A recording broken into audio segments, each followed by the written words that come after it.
और उनका सादा भोजन, अक्सर नमक मिर्च वाली सूखी रोटी, कभी कभार सब्जी, ये भी शायद उनकी इसी सहनशीलता का प्रतीक था। ऐसे अकेले संघर्ष में क्या गांव के लोग, उनका समुदाय उनके साथ था? उनका रिश्ता कैसा था?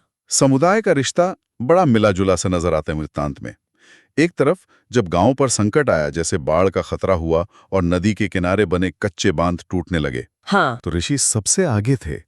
गांव वालों के साथ मिलकर उन्होंने दिन रात एक करके बांध की मरम्मत की।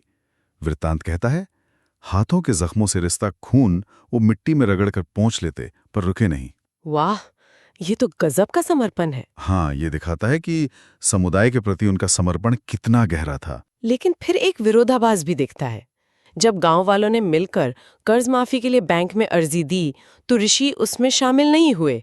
ऐसा क्यों, जबकि वो खुद कर्जदार रहे होंगे? उनका तर्क था, बोझ एक हाथ से कम होता है। ये उनकी शख्सियत की जटिलता को दिखाता है।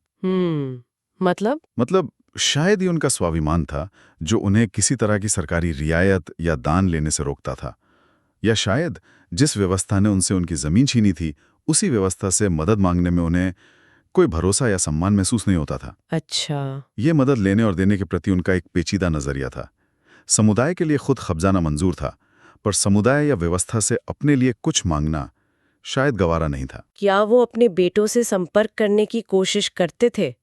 क्या उन्हें अपने अकेलेपन और तकलीफों का एहसास नहीं था? एहसास क्यों नहीं होगा, बिल्कुल था। वृत्तांत में उनकी लिखी चिट्ठियों का जिक्र है। उनमें दर्द और उम्मीद दोनों झलकते थे।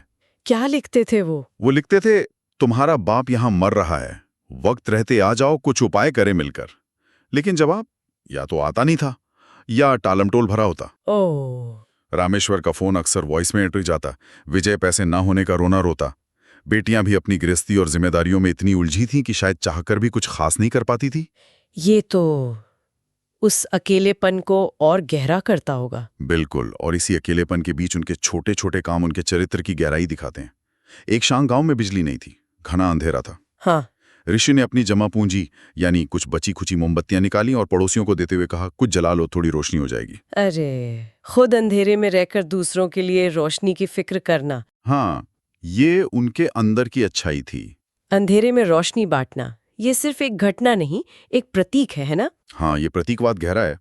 शायद ये अंधेरा सिर्फ बिजली जाने का नहीं, बल्कि उनकी अपनी जिंदगी के हालात का भी था। और रोशनी बांटना, ये शायद उनकी उम्मीद थी या दूसरों के दुख में शामिल होने का उनका तरीका। बाद में एक और चौंकाने वाला कदम उन्होंने उठाया, अपने उस टूटे फूटे घर की छत भी बेच दी। क्या? छत बेच दी? हाँ, और उसकी चाबियां बेल्टो को भिजवा दी, ये कहते हुए, ये घर तुम्हारा भी नहीं, मेरा भी नहीं, बस कर्ज की मंजूरी का जाल है। घर की छत बेच देना, ये तो जैसे आखिरी भौतिक सहारे को भी छोड़ देना हुआ। क्या ये मोह त्याग था या हताशा? शायद दोनों का मिश्रण। ये उनकी बदलती प्राथमिकताओं को दिखाता है। शायद वो समझ गए थे कि भौतिक चीजों में कोई सार नहीं। या शायद बेटों को कोई संदेश देना चाहते थे। ये भी हो सकता है कि इस संपत्ति के बोझ से अब वो भी मुक्त हो जाएं। ये उनके बढ़ते वैराग्य और दुनियावी चीजों से दूरी बनाने का संकेत भी हो सकता है। रातें कैसी बीतती थी उनकी? वृत्तांत बताता है कि रातें अक्सर उनकी जागते हुए बीतती थीं। गठिया का दर्द उन्हें सोने नहीं देता था। वो खिड़की से बाहर अंधेरे में ताकते रहते। शायद अपनी जिंदगी, अपने फैसलों, अपने नुकसानों पर विचार करते हुए। इतने उतार चढ़ाव और संघर्ष के बाद क्या उनकी जिंदगी में कोई ऐसा मोड़ आया जिसने चीजों को बदला?